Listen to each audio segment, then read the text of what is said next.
After a brutal non-conference schedule, Illinois kicks off what should be an easier period in their schedule against the Southern Jaguars on Monday. Let's talk about it.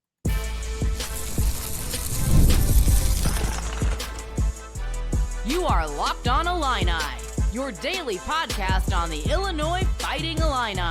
Part of the Locked On Podcast Network, your team every day. Welcome one, welcome all to another edition of Locked On Illini. Thank y'all so much for making us your first listen each and every day. And thank you so much for making the Locked On Sports Network the #1 sports network in the world. Today's episode is brought to you by Rougiette. If you've been thinking about taking the next step, now's the time. Head to rougiette.com/lockedoncollege to get 15% off your order for a limited time. Rougiette, ready, feel present, feel confident, feel ready. My name is Sonny Verma, your host here at Locked On, where I continue to provide you coverage daily. That's right. Every week you can count on 5 episodes, but let's be honest, it's usually more like 6, more like 7, sometimes 8 episodes in a week. And I love covering the Illini because of the support I get from the community like you. So if you want to help support the program, please, while you're at it, hit that like button and make sure you are subscribed to this channel. As I said, I'm going to kick off today's episode talking about the Illinois versus Southern matchup that's going to happen on Monday at 2 p.m. Central. And I'm going to get this out in the front. Illinois should win this game comfortably. If Illinois plays a clean, focused game, honestly, this game should not be close. The talent gap, the depth gap, and the size gap, it's all real when it comes to this basketball game. But this is also exactly the kind of game that tells you who this team is and can be, especially late in December. And that's why this matchup may matter more than some people are giving it credit.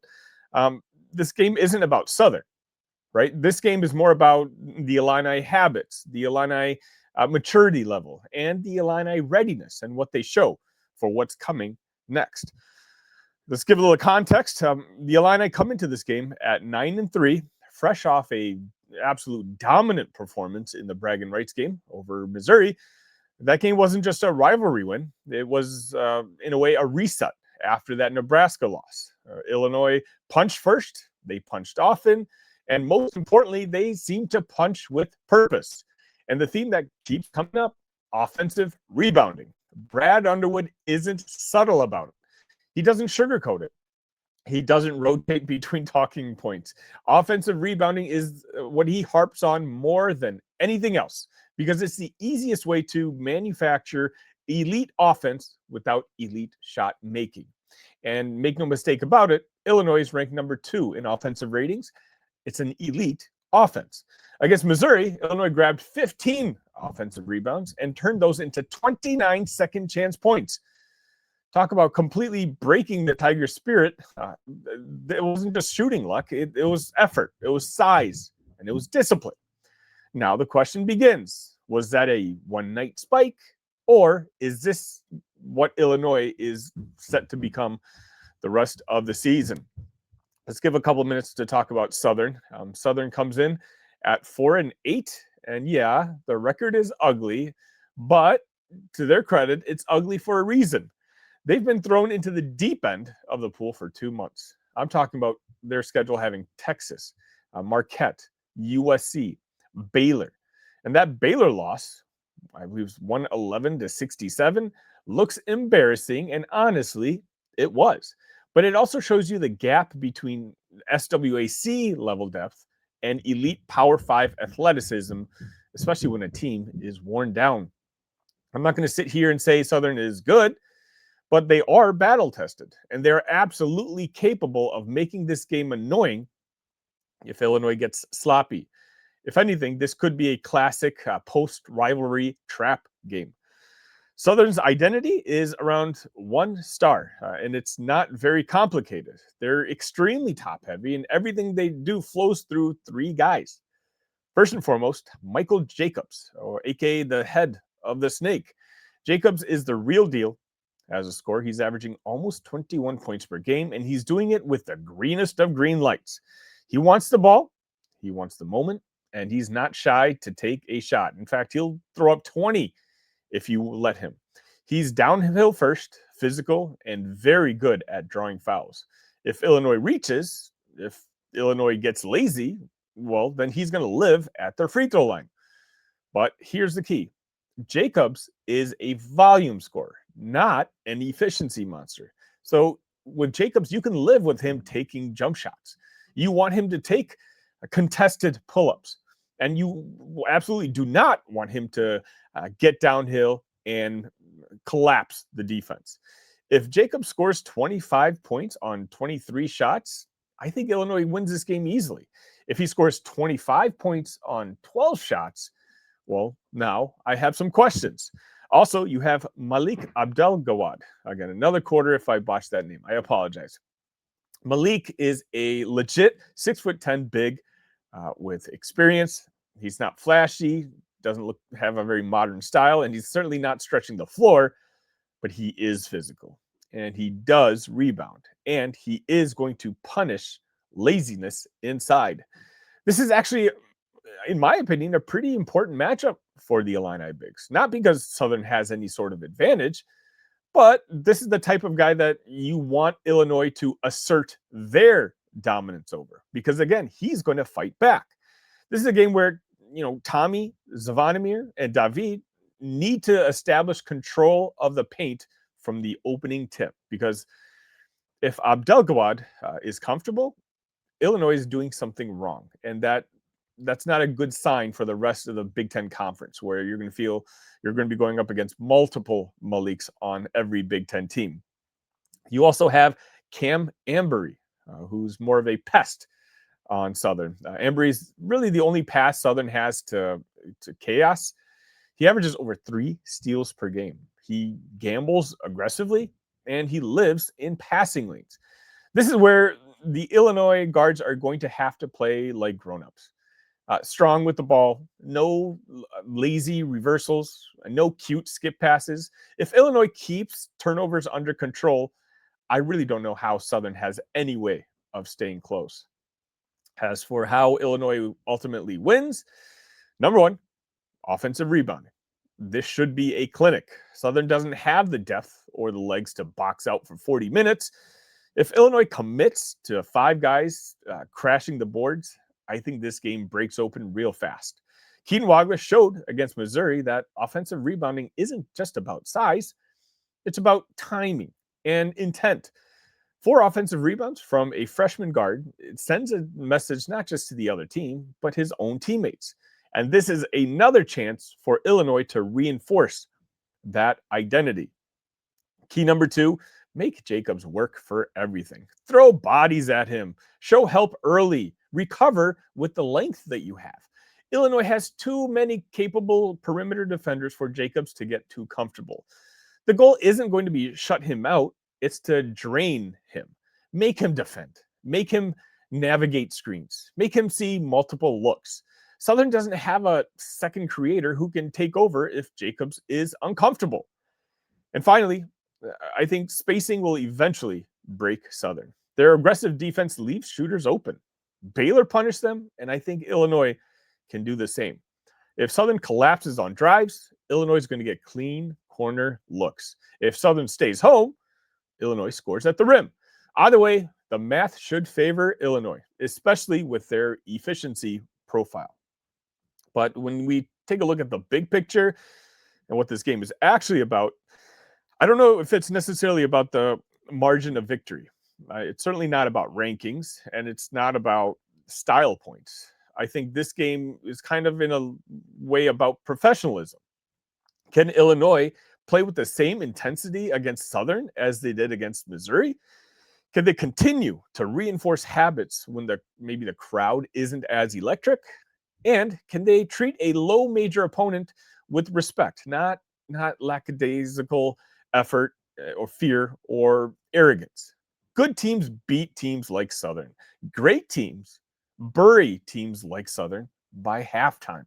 And more importantly, great teams use games like this to expand the rotation, sharpen your fundamentals, and build confidence without complacency. Illinois has the roster, they've got the coaching, and they've got the experience to do all of that. So final thoughts, yes, Illinois should win. And yes, Illinois should win by double digits. But if Illinois wins this game by dominating the glass, protecting the ball, and defending without fouling, then this is not just a December tune-up. It's another step forward to becoming the kind of team that's ready for the upcoming Big Ten grind, and not just a talented enough team to survive it. And that's what that Monday afternoon game is all about. Just remember, immediately after the game, you know where to be, right here with me as I'll go live with a post-game show, hopefully celebrating, and we can discuss what we liked and what we didn't like. Let me know your final predictions for the score in the comment section.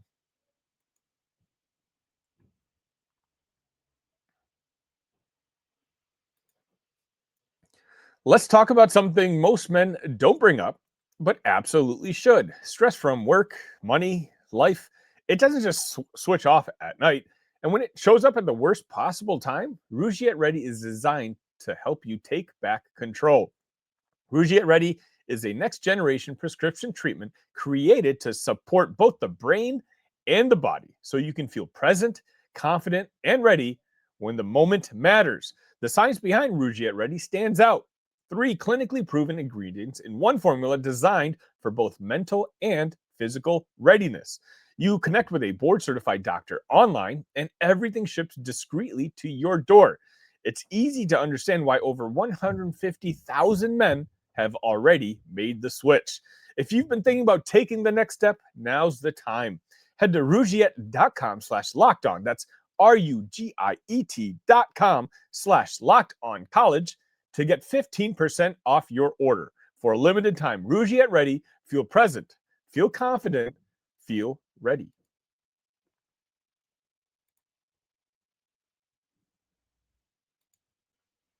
And welcome back. It's bowl game week as Illinois is going to be facing off against Tennessee in the Music City Bowl in Nashville on Tuesday. I believe the game is at 4 o'clock tip-off or maybe 5 o'clock local tip-off. So make sure you're tuned into this channel as I'm going to try to preview that game the best as I can.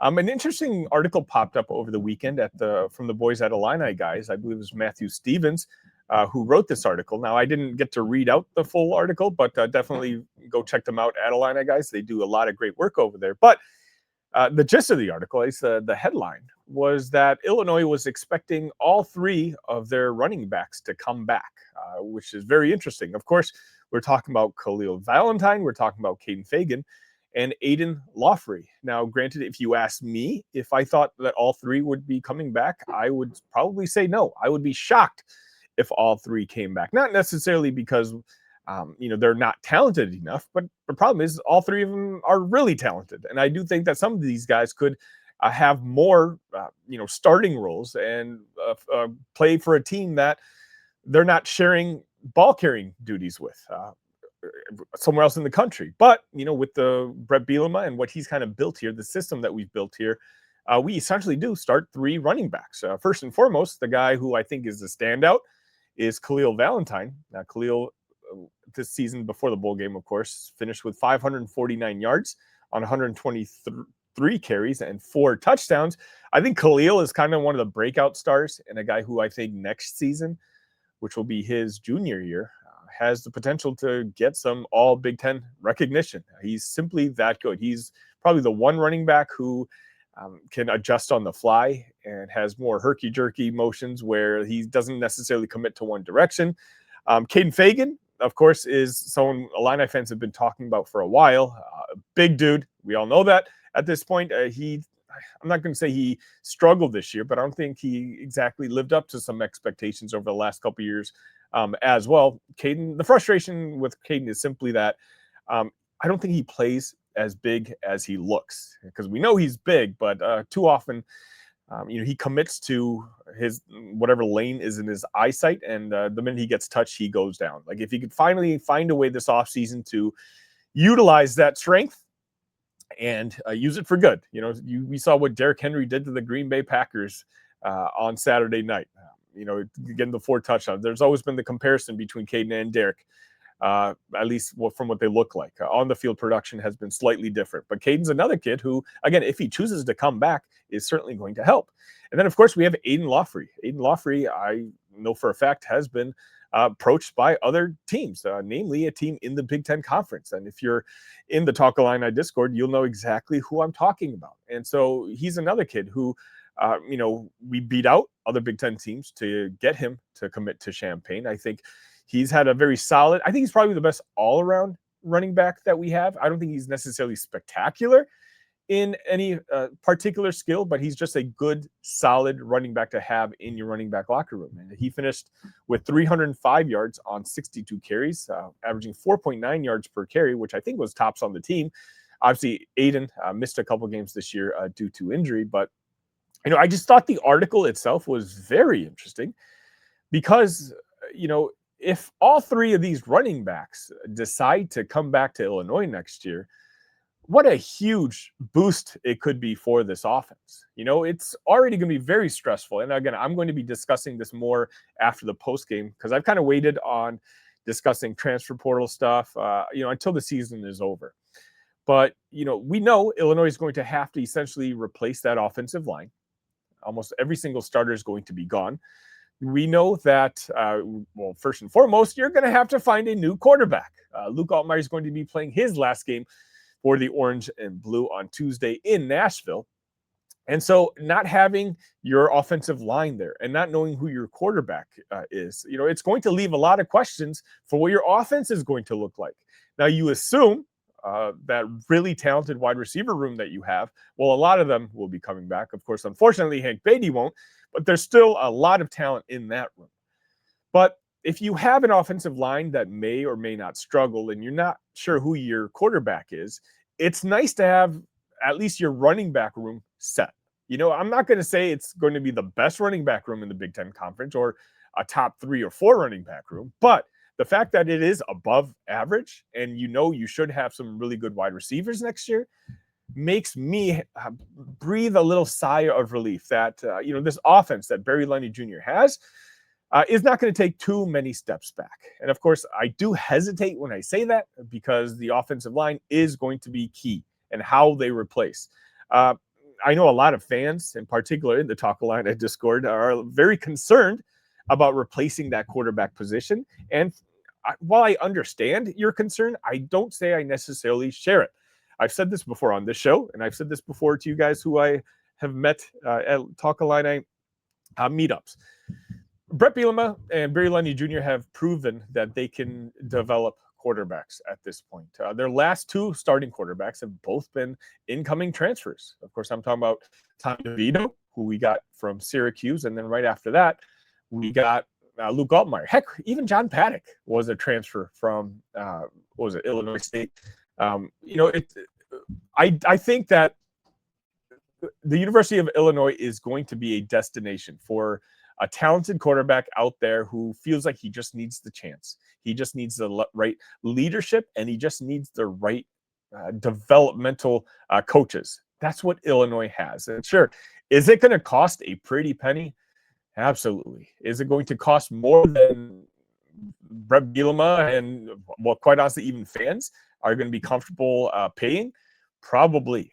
But that's just simply the price of a quarterback right now. The top names out there, from what I was told, they won't even answer your phone call unless you can promise them at least $5 million.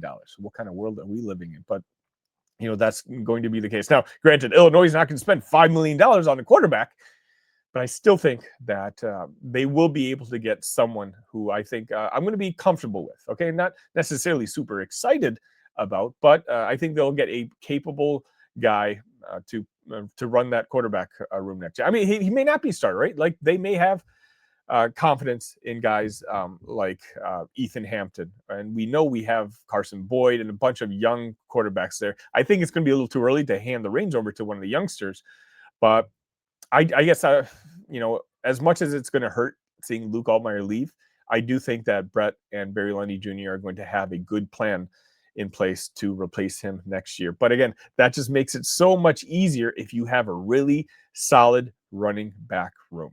Quarterbacks want to see that. They want to see that at Illinois, they're going to have weapons to throw to, and they will, at least in Champaign, and that they're going to, not all the pressure is going to be on them, that they can turn around and hand it off to capable running backs. And from the sounds of what Matthew Stevens at Illini Guy says, Illinois might have all three of their star running backs coming back. And I say that without even mentioning that, if you guys recall, my everydayers in here know, we have some good running backs who haven't even played yet. 2 years ago in that recruiting class, my favorite running back, or my favorite player in that class, was actually Cedric Weiss, who we have not even seen play yet. And so, does he get his opportunity next year? I'm not sure. Again, I can't report this because I don't know. But, I think we're in a place where if all three running backs come back next year, Illinois is in fantastic shape. But even if you get two out of those three, I think that Illinois, combined with a young talent that hasn't gotten the opportunity yet, I think they can still be okay. Let me know your thoughts. Of the three, which one would you want to keep most? And which one would you not necessarily be happy about? But if you had to lose one, which one would it be? Love to hear it in the thoughts.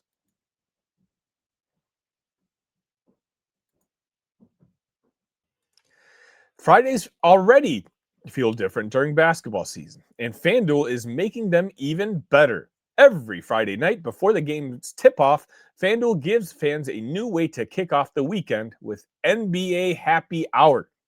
NBA Happy Hour is your official pregame, a limited time window where special offers drop right inside the FanDuel app before the action starts.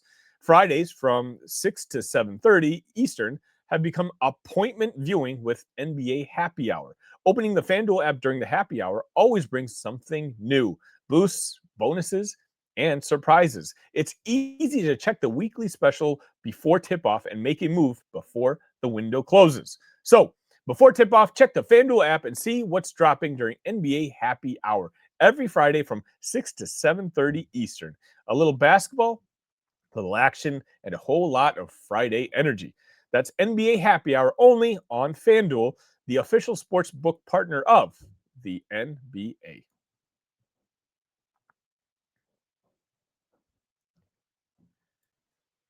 And welcome back. Thank you again for tuning into Locked On Illini. Remember, on Monday, immediately after the Illinois versus Southern game 2, log in right back here at Locked On Illini, where I'll do a live post-game show. Also, if you need a last-minute holiday gift or someone keeps asking what you want, make it easy. Ask for the Everydayers Club, where you get ad-free episodes of this show, exclusive Discord access, and more. Subscriptions can be found in the description of this episode. Next up, I want to talk about something a little more somber. Well, Illinois basketball lost one of its true pillars this weekend.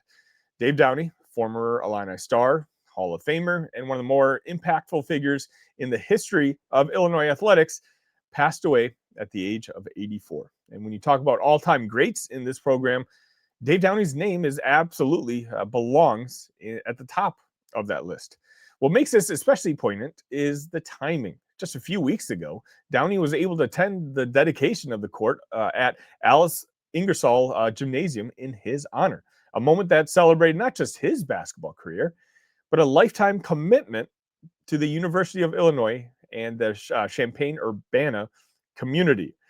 Dave arrived at Illinois in the early 1960s after choosing Illinois over Kentucky, a decision that would reshape Illinois basketball during that era. He became a three-time Illini MVP, and over the course of his career, he helped lift the program from a 9-win team to a Big Ten champion and Elite Eight participant by his senior year of 1962-63. And that senior year was historic. Downey earned first team All-Big Ten, first team All-American, and Big Ten Medal of Honor. And then there's a number that still jumps off the page more than 60 years later: 53 points against Indiana, February 16th, 1963. That remains the single game scoring record in Illinois basketball history, a mark that has survived decades of basketball evolution. When Downey left Illinois, he was the program's all-time leading scorer and rebounder, finishing with over 1,300 points and almost 800 rebounds. While those totals have been surpassed, he still ranks amongst the top 25 scorers and top 10 rebounders in Illini history. His number 40 jersey now hangs in the rafters at the State Farm Center, exactly where it belongs. What truly sets Dave Downey apart, though, is his impact when his playing career ended. He was drafted by the San Francisco Warriors in the 1963 NBA draft, but instead of pursuing professional basketball, Downey chose a different path, one rooted in education, business, and service. He earned his law degree from Illinois while working, but he built a successful career in life insurance and spent more than 4 decades in that field. But even beyond professional success, Downey became deeply involved in civil rights efforts in Champaign during the 1960s. He worked alongside the Urban League and the NAACP to help integrate local institutions, served on committees to disintegrate the Champaign schools, and consistently used his platform to push for equity and opportunity. Dave Downey represents something bigger than stats, banners, or records. He represents a generation of Illini who understood that wearing Illini colors across your chest meant something, not just for 4 years, but for a lifetime.